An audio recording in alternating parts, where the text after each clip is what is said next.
ತರಕಾರಿ ಬೆಳಿತೀರಿ, ರೇಷ್ಮೆ ಬೆಳಿತೀರಿ, ತೆಂಗಿದೆ, ಮಾವಿದೆ, ಅಡಿಕೆ ಇದೆ.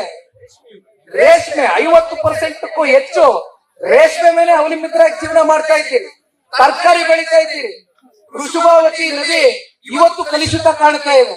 ಯಾರು ನೀವು ಬೆಳೆದಂತ ತರಕಾರಿ ತಗೊಳ್ಳೋದಿಲ್ವೇ ಮಾರ್ಕೆಟ್ ಅಲ್ಲಿ? ಹೇಳ್ತಾವ್ರಿ, ಈಗ ಹೇಳ್ತಾವ್ರೆ, ಅಪಪ್ರಚಾರ ಶುರು ಮಾಡವ್ರೆ.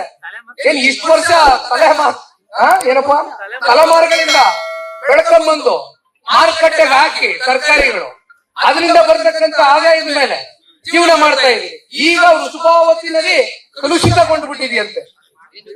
ಅಲ್ಲ, ಹೈನುಗಾರಿಕೆಯನ್ನು ಹೇಳದ್ನಲ್ಲ, 6 ರಿಂದ 7 ಲಕ್ಷ ಲೀಟರ್ ಮನಸ್ಸುಗಳು ಕಲುಷಿತ ಆಗಿದೆ ಕಾರಣ. ನಾನು ನೋಡೋಣ, ಇನ್ನೊಂದು ಮಾತು ಬಹಳ ಸ್ಪಷ್ಟವಾಗಿ ಹೇಳ್ತೇನೆ. ದಯವಿಟ್ಟು ಒಂದು ಅಪಪ್ರಚಾರವನ್ನ ಒಂದಲ್ಲ 100 ಸುಳ್ಳುಗಳನ್ನ ಹೇಳ್ತಾ ಇದ್ದಾರೆ. ನಾನು ಕೂಡ ಮಾಧ್ಯಮದಲ್ಲಿ ನೋಡ್ತಾ ಇದ್ದೇನೆ. ತಾಂತ್ರಿಕವಾಗಿ ಬಂದು ಕೂತ್ಕೊಂಡು ನಿಮ್ಗೆ ಇರ್ತಕ್ಕಂಥ ವಾಸ್ತವಾಂಶದ ಮಾಹಿತಿಯನ್ನ ಕೊಡ್ಲಿಕ್ಕೆ ಇವ್ರ ಕೈಲಿ ಆಗ್ತಾ ಇಲ್ಲ. ಬರೀ ಸುಳ್ಳನ್ನೇ ಹೇಳ್ಕೊಂಡು, ಸುಳ್ಳನ್ನೇ 100 ಬಾರಿ ಹೇಳಿದ್ರೆ ಅದನ್ನ ತಲೆ ಮೇಲೆ ಹೊಡೆದು ಸತ್ಯವಾಗಿ ಸಾಬೀತು ಮಾಡ್ತೀನಿ ಅಂತಕ್ಕಂಥ ಉದ್ದಟದಿಂದ ಇಲ್ಲಿರ್ತಕ್ಕಂಥ ಕೆಲವು ರಾಜಕಾರಣಿಗಳ ನಡೆಗಳೇನಿದೆ, ಒಂದು ಮಾತನ್ನ ನಾನು ತಿಳಿಸ್ಲಿಕ್ಕೆ ಬಯಸ್ತೇನೆ. ಇಲ್ಲಿರ್ತಕ್ಕಂಥ ಶಾಸಕರಿಗೆ ಮಂಜಣ್ಣವ್ರು ಉತ್ತರ ಕೊಡ್ತಾರೆ. ನಾನು ಇನ್ನೂ ಸವಿಸ್ತಾರವಾಗಿ ಪ್ರೆಸ್ ಮೀಟ್ ಕರೆಯೋದಿದೆ, ಇವತ್ತು ಕರೆದು ಮಾತಾಡ್ತೀನಿ ಮಧ್ಯಾಹ್ನ ಊಟದ ಟೈಮಲ್ಲಿ. ಆದ್ರೆ ಒಂದು ಮಾತನ್ನ ದಯವಿಟ್ಟು ಕೈ ಜೋಡಿಸಿ ಮನವಿ ಮಾಡ್ತೀನಿ, ಕೇಳಿಸ್ಕೋಬೇಕು. ಕುಮಾರಸ್ವಾಮಿ ಅವರ ಕುಟುಂಬ 100 ಎಕರೆಗಿಂತ ಹೆಚ್ಚು ಜಮೀನನ್ನ ಈ ಭಾಗದಲ್ಲಿ ಹೊಂದಿದೆ ಅಂತಾರೆ. ಕೇತಗಾನಹಳ್ಳಿ ಜಮೀನು 85ನೇ ಇಸ್ವಿ, ನಿಖಿಲ್ ಕುಮಾರಸ್ವಾಮಿ ಹುಟ್ಟಿದ್ದು 88. ಹಲವಾರು ಬಾರಿ ಕುಮಾರಣ್ಣ ಅವರು ಹೇಳಿದ್ದಾರೆ ಆ ಜಮೀನನ್ನ ಕೊಂಡ್ಕೊಳ್ತಕ್ಕಂಥದಕ್ಕೆ. ಕುಮಾರಣ್ಣ ಅವರ ಅವತ್ತೇನು ಸಕ್ರಿಯ ರಾಜಕಾರಣದಲ್ಲಿ ಇರಲಿಲ್ಲ, ಸಿನಿಮಾ ಹಂಚಿಕೆದಾರರಾಗಿ ಗೌರವಿತವಾಗಿ ಅದ್ರಲ್ಲಿ ಬಂದಂತ ದುಡ್ಡನ್ನ ಇಲ್ಲೇನಾದ್ರೂ ನಮ್ಮ ರೈತಾಪಿ ವರ್ಗ ಈ ಭಾಗದಲ್ಲಿ ಕೆಲವೊಂದಷ್ಟು ಜನ ರೈತರುಗಳು ಅವ್ರ ಮೇಲೆ ಒತ್ತಡ ಇಲ್ಲ, ನೀವು ಇಲ್ಲಿ ಬಂದು ಒಬ್ಬ ರೈತನಾಗಿ ಹಾಸನ ಜಿಲ್ಲೆಗಷ್ಟೇ ನೀವು ಸೀಮಿತ ಮಾಡ್ಕೋಬಾರ್ದು, ಇನ್ನೂ ನಾವು ಪ್ರೀತಿಸ್ತಕ್ಕಂಥ ಜನ ಇದ್ದೇವೆ, ದಯವಿಟ್ಟು ನೀವು ಈ ಕೇತಗಾನಹಳ್ಳಿ ಜಮೀನ ಖರೀದಿ ಮಾಡುವ ಮೂಲಕ ಇಲ್ಲಿ ನೀವು ನಿಮ್ ತಂದೆಯವರು ಮಾಡಿರ್ತಕ್ಕಂಥ ಪುಣ್ಯ ಕೆಲಸಗಳೇನಿದೆ ನಿಮ್ಮ ಮೂಲಕ ಜಿಲ್ಲೆಯನ್ನ ಕಟ್ಟತಕ್ಕಂಥ ಕೆಲಸ ಮಾಡಿ ಕುಮಾರಸ್ವಾಮಿಗಳೇ ಅಂತಕ್ಕಂಥದ್ನ ಇಲ್ಲಿರ್ತಕ್ಕಂಥ ಕೆಲವೊಂದಷ್ಟು ಹಿರಿಜೀವಿಗಳು 85ನೇ ಇಸ್ವಿನಲ್ಲಿ ಕುಮಾರಣ್ಣಂಗೆ ಹೇಳಿದಂತ ಸಂದರ್ಭದಲ್ಲಿ ಖರೀದಿ ಮಾಡಿರ್ತಕ್ಕಂಥ ಜಮೀನು ಯಾರು ತಲೆ ಹೊಡೆದು ಖರೀದಿ ಮಾಡಿಲ್ಲ, ಯಾವ ಬೇರೆ ರಿಯಲ್ ಎಸ್ಟೇಟ್ ತಂದೆಗೆ ಹೋಗಿ ಖರೀದಿ ಮಾಡಿಲ್ಲ. ಗೌರವಿತವಾಗಿ ಸಿನಿಮಾ ಹಂಚಿಕೆದಾರನಾಗಿ ಬಂದಂತ ದುಡ್ಡಲ್ಲಿ ಖರೀದಿ ಮಾಡಿರ್ತಕ್ಕಂಥ ಜಮೀನು. ಅದು ಬಿಟ್ಬಿಡಿ, ಸೈಡ್ ಇಡುವ. ಈಗ ಈ ಭಾಗದಲ್ಲಿ ಇರ್ತಕ್ಕಂಥ ಜಮೀನಿನ ಬಗ್ಗೆ ಚರ್ಚೆ ಮಾಡ್ತಾರೆ. ಅನಿತಾ ಕುಮಾರಸ್ವಾಮಿ ಅವರ ಹೆಸರಿನಲ್ಲಿ ದಯವಿಟ್ಟು ಮಾಧ್ಯಮದ ಮಿತ್ರರು ಇದನ್ನ ನೋಟ್ ಮಾಡ್ಕೋಬೇಕು. ಪದೇ ಪದೇ ಇದ್ರ ಬಗ್ಗೆ ಚರ್ಚೆ ಮಾಡಲ್ಲ. ಪದೇ ಪದೇ ಚರ್ಚೆ ಮಾಡದಂತವ್ರಿಗೆಲ್ಲ ನಾವು ಪ್ರತಿಕ್ರಿಯೆ ಕೊಟ್ಕೊಳಕ್ ಹೋಗೋದಿಲ್ಲ. 27 ಎಕರೆ ಅನಿತಾ ಕುಮಾರಸ್ವಾಮಿ ಅವರ ಹೆಸರಲ್ಲಿದೆ, 5 ಎಕರೆ ನನ್ನ ಹೆಸರಲ್ಲಿದೆ. ಇದನ್ನ ತಗೊಂಡಂತ ಕಾರಣ ಏನಪ್ಪಾ ಅಂದ್ರೆ, ಕೋವಿಡ್ ಬಂದಂತ ಸಂದರ್ಭದಲ್ಲಿ ನಾನು ನಿಮ್ಗೆ ಹೇಳ್ತೀನಿ, ತಗೊಂಡು ಕೃಷಿ ಭೂಮಿಯಾಗಿ ಇಟ್ಕೊಂಡಿದ್ದೇವೆ, ಯಾವುದೇ ಕಮರ್ಷಿಯಲ್ ಬಿಲ್ಡಿಂಗ್ ಗಳು ಏರಿಸಿಲ್ಲ. ದಯವಿಟ್ಟು ಬಂದು ನೋಡಬಹುದು. ಇಲ್ಲಿ ನಾವು ಕೃಷಿ ಮಾಡ್ತಕ್ಕಂಥದಕ್ಕೆ ಸನ್ಮಾನ್ಯ ಕುಮಾರಣ್ಣ ಅವ್ರ ತಲೆಯಲ್ಲಿ ಒಂದು ಆಲೋಚನೆ ಬಂತು. ಕೋವಿಡ್ ಸಂದರ್ಭದಲ್ಲಿ ನಿಮ್ಗೆ ಹೇಳ್ತೀನಿ, ಇವತ್ತು ಕೇತಗಾನಹಳ್ಳಿ ಜಮೀನಿಗೆ ಬನ್ನಿ, ಮಿಷಿನರಿ ಖರೀದಿ ಮಾಡಿದೀವಿ, ತೋರಿಸ್ತೀವಿ, ಸಾಕ್ಷಿ ಇದೆ. ಇಲ್ಲಿ ಮಹಾನುಭಾವರು ಸಾಕ್ಷಿ ಗುಡ್ಡೆ ಅಂತ ಭಾಷಣ ಮಾಡ್ತಾರೆ, ಆ ಸಾಕ್ಷಿ ತೋರಿಸ್ತೀವಿ. ಕೋವಿಡ್ ಬಂದಂತ ಸಂದರ್ಭದಲ್ಲಿ ನಾವು ನಮ್ಮ ತಂದೆ ಇಬ್ರು ಕೂತ್ಕೊಂಡು 6 ರಿಂದ 7 ಲಕ್ಷ ಲೀಟರ್ ಈ ಭಾಗದ ರೈತರು ಹಾಲಾಗ್ತಾ ಇದ್ದಾರೆ. ಇವತ್ತು ಬಹುಶಃ ಹೆರಿಟೇಜ್ ಅಂತಕ್ಕಂಥ ಅಥವಾ ಮಿಲ್ಕಿ ಮಿಸ್ಟ್ ಅಂತಕ್ಕಂಥ ಡೈರಿ ಪ್ರಾಡಕ್ಟ್ಸ್ ಗಳ ಒಂದು ಮ್ಯಾನುಫ್ಯಾಕ್ಚರಿಂಗ್ ಯೂನಿಟ್ ಏನಿದೆ, ಆ ರೀತಿಯಾದಂತಹ ಒಂದು ಯೂನಿಟ್ ನ ಈ ಭಾಗದಲ್ಲಿ ಸ್ಥಾಪನೆ ಮಾಡಿ ರೈತರಿಗೆ ಅನುಕೂಲ ಮಾಡಿಕೊಡ್ಬೇಕು ಅಂತಕ್ಕಂಥ ಆಲೋಚನೆಯನ್ನ ಇಟ್ಕೊಂಡಿದ್ದಂತವ್ರು ಇದೇ ಸನ್ಮಾನ್ಯ ಕುಮಾರಣ್ಣ ಅವ್ರ ಕುಟುಂಬ. ಅದಕ್ಕೆ ಮಿಷಿನರಿ ಖರೀದಿ ಮಾಡಿಟ್ಟಿದ್ದೇವೆ ಕೇತಗಾನಹಳ್ಳಿ ಜಮೀನಲ್ಲಿ, ದಯವಿಟ್ಟು ಬಂದು ತಾವು ನೋಡಬಹುದು, ತೋರಿಸ್ತೇನೆ ಅದನ್ನು ಕೂಡ. ಆದ್ರೆ ಯಾವುದೇ ಒಂದು ಕೆಲಸ ಮಾಡ್ಬೇಕಾದ್ರೆ ಸಂಪೂರ್ಣ ಮನಸ್ಸಿಂದ ಮಾಡಬೇಕು.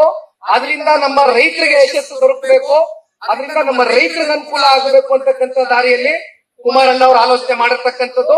ರಾಜಕಾರಣದ ಒತ್ತಡದಿಂದ ಅದನ್ನ ಸಂಪೂರ್ಣವಾಗಿ ಮಾಡ್ಲಿಕ್ಕೆ ಆಗಿಲ್ಲ ಹೊರತುಪಡಿಸಿದ್ರೆ, ಇನ್ನು ಅರ್ಧ ಇಂಚ್ ಭೂಮಿ ನಾವೇನಾದ್ರೂ ಇನ್ಯಾವುದಾದ್ರೂ ಬೇರೆ ವಿಚಾರಕ್ಕೆ ಅದನ್ನ ಬಳಕೆ ಮಾಡ್ಕೊಂಡಿದೀವ? ಆಯ್ತಪ್ಪ, ನಾನು ಒಂದು ಸವಾಲನ್ನ ಇವತ್ತು ಹಾಕ್ಲಿಕ್ಕೆ ಬಯಸ್ತೇನೆ ರಾಜ್ಯ ಸರ್ಕಾರಕ್ಕೆ. ಅನಿತಾ ಕುಮಾರಸ್ವಾಮಿ, ನಿಖಿಲ್ ಕುಮಾರಸ್ವಾಮಿ ಹೆಸರಲ್ಲಿರ್ತಕ್ಕಂಥ ಈ ಭೂಮಿ, ನಾನು ಈ ಭೂಮಿಗೆ ಮಣ್ಣಾಗೋವರೆಗೂ, ಮಣ್ಣಾದ್ಮೇಲೂ ಕೂಡ ನನ್ನ ಮಗನ ಕಾಲಕ್ಕೂ ಹೇಳ್ತಾ ಇದ್ದೇನೆ, ಇವತ್ತು ನೀವು ಈ ಪ್ರಾಜೆಕ್ಟ್ ಏನ್ ಮುಂದುವರಿಸಬೇಕು ಅಂತಕ್ಕಂಥದ್ದು ಆಲೋಚನೆ ಇಟ್ಕೊಂಡಿದ್ದೀರಿ. ಉದ್ದಟತನದಿಂದ ಪ್ರತಿಷ್ಠೆಯಾಗಿ ತಗೊಂಡೇ ಹೊರಟಿದ್ದೀರಿ. ಈ ಪ್ರಾಜೆಕ್ಟ್ ನ ಇಲ್ಲಿಂದ ಕೈ ಬಿಡಿ. ನನ್ನ 33 ಎಕರೆನು 32 ಎಕರೆನು ನಮ್ಮ ಹೆಸರಿನಲ್ಲಿ ಇರ್ತಕ್ಕಂಥ ಆಸ್ತಿ ಏನಿದೆ ಅದು ಸಾರ್ವಜನಿಕರ ಹಿತಾಸಕ್ತಿಗೋಸ್ಕರ ಒಂದು ಶಾಲೆ ಕಟ್ಟಡ, ಒಂದು ಆಸ್ಪತ್ರೆ,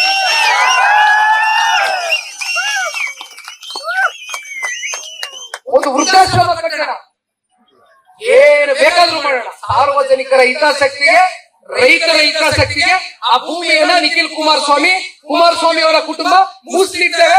ಇವತ್ತು ನೀವೇನಾದ್ರು ಈ ಪ್ರಾಜೆಕ್ಟ್ ಕೈ ಬಿಡ್ತಕ್ಕಂಥದ್ದಾದ್ರೆ ಮೀಸಲಿಡ್ತಾರೆ. ಇವತ್ತು ರೈತರ ಮುಂದೆ ನಾನು ಕಮಿಟ್ಮೆಂಟ್ ಮಾಡ್ತಾ ಇದ್ದೇನೆ. ನಾವು ನಿಮ್ ತರ ಕಮರ್ಷಿಯಲ್ ಪರ್ಪಸ್ಗೋಸ್ಕರ ತಲೆನಲ್ಲಿ ಇಟ್ಕೊಂಡು ಇವತ್ತು ನಾವು ಈ ಜಮೀನನ್ನ ಖರೀದಿ ಮಾಡಿರ್ತಕ್ಕಂಥವ್ರಲ್ಲ. ಇನ್ನೊಂದು ಮಾತು ಹೇಳ್ತಾರೆ ಇಲ್ಲಿರ್ತಕ್ಕಂಥ ಶಾಸಕರು, ಕುಮಾರಸ್ವಾಮಿ ಅವರು ರೆಡ್ ಝೋನ್ ಮಾಡ್ಬಿಟ್ರು, ಅಕ್ಕಪಕ್ಕ ಎಲ್ಲ ಲೇಔಟ್ಗಳಾಗ್ಬಿಟ್ಟವೆ, ಅಕ್ಕಪಕ್ಕ ಲೇಔಟ್ಗಳು ಅಲ್ಲ. ಅವ್ರ ಪ್ರಶ್ನೆಲ್ಲ ಉತ್ತರ ಇದೆಯಲ್ಲ ಸ್ವಾಮಿ, ಅಕ್ಕಪಕ್ಕ ಲೇಔಟ್ ಆಗ್ಬಿಟ್ಟದೆ, ಇದು ರೆಡ್ ಝೋನ್ ಮಾಡಿದ್ದಾನೆ. ಇಲ್ಲಿವರೆಗೂ ಬಂದು ಯಾರು ಕೂಡ ರಿಯಲ್ ಎಸ್ಟೇಟ್ ದಳ್ಳಾಳಿಗಳು ಬಂದು ಇದು ಲೇಔಟ್ ಆಗಿ ಪರಿವರ್ತನೆ ಮಾಡ್ಲಿಲ್ವಲ್ಲ. ಅವ್ರ ಪ್ರಶ್ನೆ ಎಲ್ಲ ಉತ್ತರ ಇತ್ತಲ್ಲ, ಅಕ್ಕಪಕ್ಕ ಲೇಔಟ್ಗಳಾಗ್ಬಿಟ್ಟದಂತೆ. ಲೇಔಟ್ಗಳಾಗಿರ್ತಕ್ಕಂಥ ಲೇಔಟ್ಗಳು ಎಷ್ಟು ಮಾರಾಟ ಆಗಿದೆ ಅದ್ರ ಬಗ್ಗೆ ಹೇಳ್ಬೇಕಲ್ಲ ಸ್ವಾಮಿ. ಇಲ್ಲಿ ಕೊನೆಗೆ ರೈತರನ್ನ ಉಳಿಸಿದವ್ರು ಇದೇ ಕುಮಾರಣ್ಣ ಅವರು. ನೋಡೋಣ, ಇನ್ನೊಂದು ಮಾತು ಹೇಳ್ತೇನೆ, ದ್ವಂದ್ವದ ಚರ್ಚೆಗಳು ಬೇಡ, ದ್ವಂದ್ವದ ಹೇಳಿಕೆಗಳು ಬೇಡ. ನಿಮ್ಮ ಸರ್ಕಾರದಲ್ಲೇ ಬಹಳ ಹಿಂದೆ ಹೋಗೋದು ಬೇಡ. ಇಲ್ಲಿ ನಾರಾಯಣ ಸೋಮಣ್ಣ ಅವರೇ ನಮ್ ದೇವನಹಳ್ಳಿ ವಿಧಾನಸಭಾ ಕ್ಷೇತ್ರದ ಮಾಜಿ ಶಾಸಕರು, ಕೇರಳ ಚಂದ್ರಪಟ್ಟಣ ಹೋಗ್ಲಿ 4 ವರ್ಷದ ಹೋರಾಟ, 1777 ಎಕರೆ, ಸರಿನಾ? 4 ವರ್ಷದ ಹೋರಾಟ ಏನಾಗಿ ಡಿಕ್ಲೇರ್ ಮಾಡಿದ್ರು ಹಿಂದಿನ ಮುಖ್ಯಮಂತ್ರಿಗಳು, ಇವತ್ತಿನ ಸರ್ಕಾರ?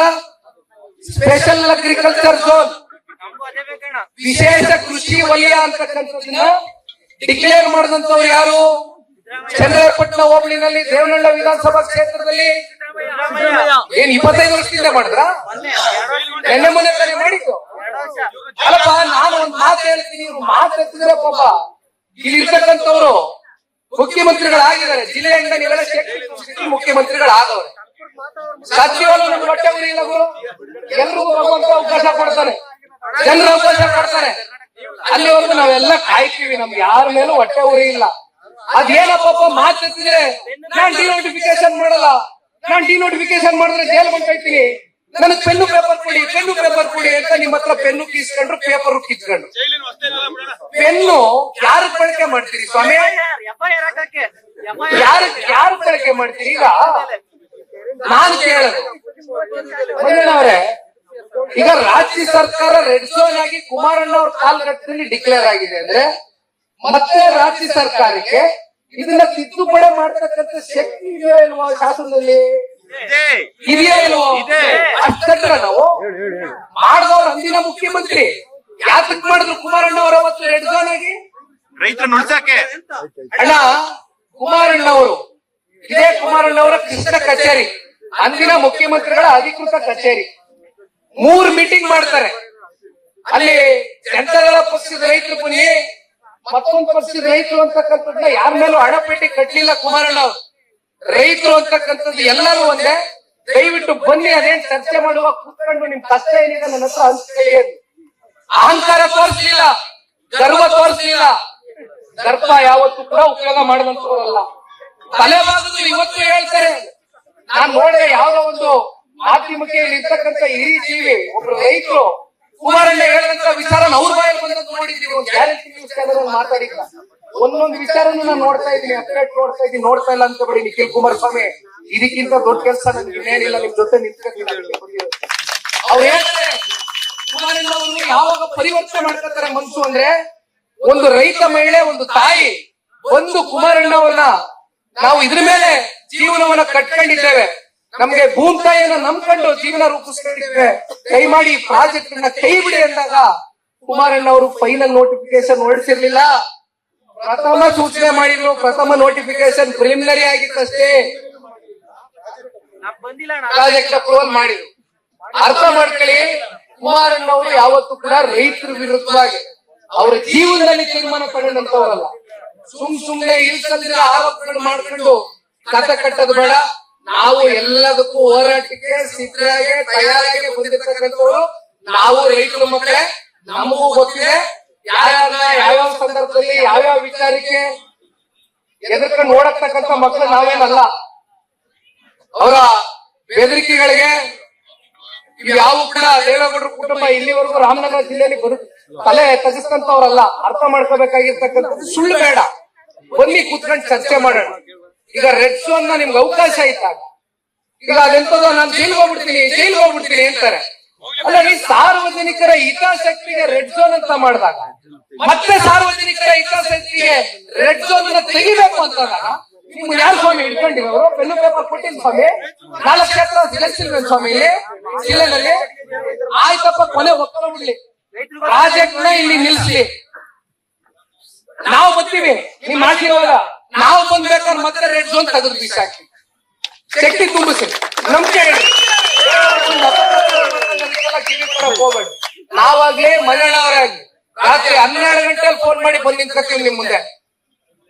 ದಯವಿಟ್ಟು ನಿಮ್ಮ ಒಗ್ಗಟ್ಟನ್ನ ಇದೇ ರೀತಿ ಇಟ್ಕೊಳ್ಳೋಣ. ಇನ್ನು ಸಾಕಷ್ಟು ವಿಚಾರಗಳಿದೆ. ನಾನು ಪತ್ರಿಕಾಗೋಷ್ಠಿಯಲ್ಲಿ ಸವಿಸ್ತರವಾಗಿ ಎಲ್ಲ ಮಾತನಾಡ್ತೇನೆ. ಹಾಗಾಗಿ ಇವತ್ತು 11 ಕಿಲೋಮೀಟರ್ಗೂ ಹೆಚ್ಚು ಪಾದಯಾತ್ರೆ ಮಾಡ್ತಕ್ಕಂತಿದ್ರೆ ಇವತ್ತು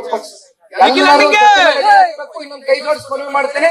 ಮಧ್ಯದಲ್ಲಿ ಯಾವುದೇ ಪಟಾಕಿಗಳು, ಹಾರ ತೊರೆ, ವೈಯಕ್ತಿಕ ಜೈಕಾರಗಳು, ಪಕ್ಷದ ಜೈಕಾರಗಳು ಯಾವುದು ಕೂಡ ಕೈ ಜೋಡಿಸಿ ಮನವಿ ಮಾಡ್ತೇನೆ. ಮಾಡಬೇಡಿ. ಜೈಕಾರ ರೈತರ ಪರವಾಗಿ ಮಾತ್ರ ಹೂವನ್ನ ಹಾಕ್ಬೇಕು ಅಂತಕ್ಕಂಥದ್ದು ಬಿಟ್ರೆ ಬೇರೆ ಯಾರ ಬಗ್ಗೆನೂ ಕೂಡ ನೀವು ಜೈಕಾರ ಹಾಕ್ತಕ್ಕಂಥದ್ದು ಬೇಡ ಅಂತ ಹೇಳ್ತಾ ದಯವಿಟ್ಟು ಜೊತೆಲಿ ಹೋಗುವ ಎಲ್ಲರೂ ಕೂಡ ಜೊತೆಲಿ ಸಾಕ್ಬೇಕು ದಯಮಾಡಿ. ಧನ್ಯವಾದ.